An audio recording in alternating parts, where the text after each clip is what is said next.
Será que depressão é falta de Deus? Às vezes pode até ser, mas nem sempre. Fique comigo até o final do vídeo que você vai entender mais sobre isso. Mas aproveite, já se inscreve no canal para receber mais vídeos como esse. Muitas vezes quem tem depressão, síndrome do pânico ou algum problema psicológico, as pessoas costumam julgar dizendo que é falta de Deus. Tem pessoas que dizem que é até frescura. Mas será que é isso mesmo? Quando nós vemos a palavra de Deus, nós percebemos a história de Jó, em que ele perdeu tudo que tinha, perdeu todos os filhos, perdeu casa, perdeu todos os bens materiais que ele possuía, perdeu a saúde, e mesmo assim ele continuou fiel a Deus. Mas os amigos dele começaram a questionar ele, perguntando: será que você não pecou contra Deus e por isso você está passando por tudo isso? E os próprios amigos ficaram julgando ele. E isso, infelizmente, pode acontecer hoje em dia, até de alguns pastores, alguns líderes religiosos julgarem as pessoas, dizendo que tudo isso que elas estão passando é por falta de Deus. A palavra de Deus diz que até Jesus chorou. Vamos ver o que diz a palavra de Deus no livro de João, capítulo 11, dos versículos 32 ao 35. Versículo 32 diz: tendo, pois, Maria chegado aonde Jesus estava, e vendo-o, lançou-se aos seus pés, dizendo-lhe: Senhor, se tu estivesses aqui, meu irmão não teria morrido. Jesus, pois, quando a viu chorar, e também chorando os judeus que com ela vinham, moveu-se muito em espírito e perturbou-se. Versículo 34. E disse: onde o pusestes? Disseram-lhe: Senhor, vem e vê. Versículo 35. Jesus chorou. Muitos acreditam nesse versículo que Jesus chorou pelo fato de ele ter perdido talvez o melhor amigo dele. Mas esse não é o motivo principal. A verdade é que Jesus chorou por todo o contexto, por todo o cenário que ele estava. Ele chorou porque viu Maria, Marta e outras pessoas se lamentando, chorando e sofrendo. Isso significa que Jesus ele tem compaixão das pessoas. E a palavra de Deus também diz que nós precisamos nos alegrar com aqueles que se alegram e chorar com aqueles que choram. Então, em todo o contexto, em todo o cenário, além de ele ter perdido o amigo dele, ele se comoveu com a situação de todas as pessoas que estavam ali sofrendo ao redor, e também pessoas ali incrédulas que não criam que Jesus poderia ressuscitar Lázaro. Então aí você percebeu várias circunstâncias em que ocasionaram o choro de Jesus. E não é vergonhoso, irmãos. Infelizmente, todos nós podemos passar por aflições, momentos, circunstâncias da vida que vêm nos afligir.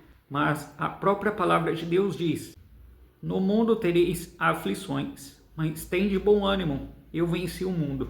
Outro personagem da Bíblia que podemos usar como exemplo, que foi seguidor de Cristo e mesmo assim também passou por dificuldades, foi Paulo. Na carta de 2 aos Coríntios, capítulo 12, do versículo 7 ao 10. E para que me não exaltasse pelas excelências das revelações, foi-me dado um espírito na carne, a saber, um mensageiro de Satanás para me esbofetear, a fim de me não exaltar, acerca do qual 3 vezes orei ao Senhor, para que se desviasse de mim. E disse-me: a minha graça te basta, porque o meu poder se aperfeiçoa na fraqueza. De boa vontade, pois, me gloriarei nas minhas fraquezas, para que em mim habite o poder de Cristo. Pelo que sinto prazer nas fraquezas, nas injúrias, nas necessidades, nas perseguições, nas angústias, por amor de Cristo, porque quando estou fraco, então sou forte. Mas o exemplo de alguém que foi um seguidor de Cristo e mesmo assim passou por dificuldades e tribulações. E Paulo ele orou para Deus curar ele desse espinho da carne, que nós não sabemos exatamente o que é, mas pode ser algo físico ou algo espiritual. Mas o fato é que ele estava sofrendo por esse motivo. E Deus não concedeu a cura para ele, mesmo ele pedindo para Deus para que fosse curado. Então, nem sempre a nossa vontade é a vontade de Deus. Tem propósitos na nossa vida que a gente nunca vai entender um motivo, mas nós precisamos confiar que Deus é soberano em todos os momentos. Na carta de Paulo aos Filipenses, do capítulo 4, versículo 6 ao 8, diz o seguinte: não estejais inquietos por coisa alguma, antes as vossas petições sejam em tudo conhecidas diante de Deus pela oração e súplicas, com a ação de graças. E a paz de Deus, que excede todo entendimento, guardará os vossos corações e os vossos sentimentos em Cristo Jesus. Quanto ao mais, irmãos, tudo que é verdadeiro, tudo que é honesto, tudo que é justo, tudo que é puro, tudo que é amável, tudo que é de boa fama, se há alguma virtude e se há algum louvor, nisso pensai. Vocês já ouviram uma frase que diz: mente vazia, oficina do diabo? Essa é uma frase verdadeira, porque realmente, quanto mais nós estamos fora da palavra de Deus, pensando em outras coisas que não são de Deus, o inimigo ele vai trabalhar nessa forma. E a palavra de Deus diz: tudo que é bom, tudo que é verdadeiro, nisso pensai. Então nós todos os dias precisamos pensar o que agrada a Deus, o que Deus pensa de nós, o que estamos fazendo na nossa vida, o que estamos fazendo como propósito de vida. A verdade é que a depressão, problemas mentais, síndrome do pânico e outros tipos de fobias é o mal do século. Nunca as indústrias farmacêuticas faturaram tanto em venda de remédios e medicamentos para distúrbios mentais. E tudo isso ele pode ser ocasionado por vários motivos. Talvez a perda de um ente querido, talvez a perda de um emprego, um assalto, um trauma de infância, violência na família, divórcio. Então, no mundo tem muitas coisas, muitos motivos que afetam a nossa vida para nos prejudicar. Tem uma frase que diz: vivemos em um mundo ao contrário, onde a pessoa boa tem que ir ao psicólogo para aprender a suportar as coisas que a pessoa má faz. Problemas financeiros, problemas no trabalho, problemas familiares com os filhos, são diversas situações em que pode ocasionar uma depressão na vida das pessoas. Mas tem casos também que as pessoas estão numa depressão profunda e ela nem sabe o motivo.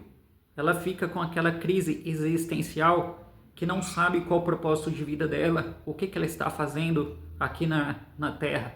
Muitas vezes parece até que a vida não tem sentido nenhum. Problemas psicológicos, eles podem afetar tanto os cristãos como aqueles que nem creem em Deus. Até porque eu já vi casos de pastores que cometeram suicídio por vários problemas pessoais. Mas uma coisa eu creio que é fato, que a maioria das pessoas que cometem suicídio provavelmente não são cristãos. Porque os cristãos, apesar de todas as adversidades, todas as dificuldades, ele ainda tem um fundo de esperança de que Deus pode solucionar os problemas. Muitas vezes os médicos não conseguem descobrir o problema, não conseguem resolver o seu problema, mas Deus, ele está sempre ali e muitas das vezes ele é a única solução. Então, seja sincero, quem você acha que tem a maior probabilidade de cometer um suicídio? Aquele que é cristão, que tem fé que Deus pode ajudar, ou aquele que é ateu, que não tem mais esperança nenhuma e não crê em mais ninguém que possa ajudá-lo? Eu tenho autoridade para falar desse assunto, porque 15 anos atrás eu comecei a sofrer com esse problema de síndrome do pânico, pavor, medo de sair de casa, de ir ao mercado. Eu ficava preso dentro de casa. E devido à síndrome do pânico, acabou também eu me afastando das pessoas e gerando outro problema, que foi a depressão. E às vezes eu ia em entrevista de emprego, passava mal, não conseguia trabalho.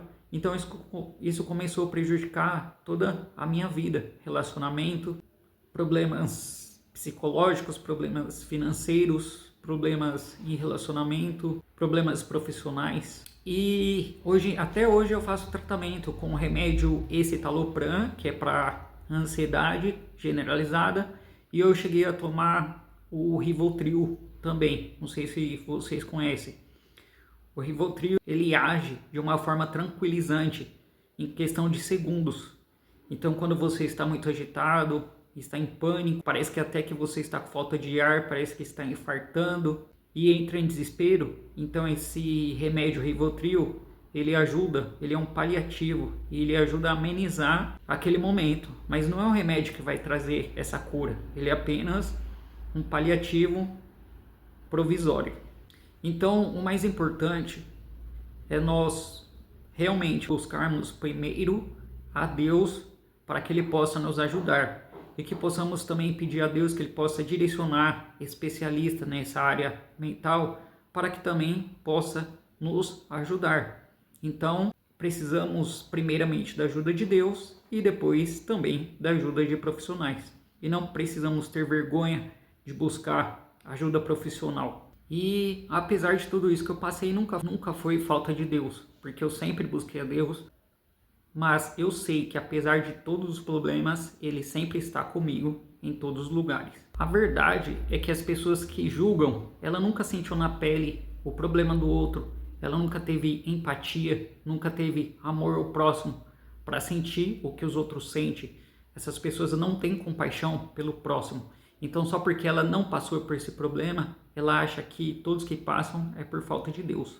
Mas coloque nos comentários. Você conhece alguém que já teve algum problema psicológico e sofreu com isso, ou até você mesmo? Para você que ficou até aqui, eu creio que Deus ele pode te ajudar, por mais difícil que seja a situação. Até porque Paulo mesmo foi um exemplo de alguém que já passou por muitos sofrimentos, perseguições, prisões, passou à beira da morte muitas vezes. E mesmo assim, ele manteve a fé dele e foi chamado de apóstolo. Que possamos ficar com essa meditação dessa palavra. Amém? Que Deus abençoe. Se inscreva no canal e até o próximo vídeo.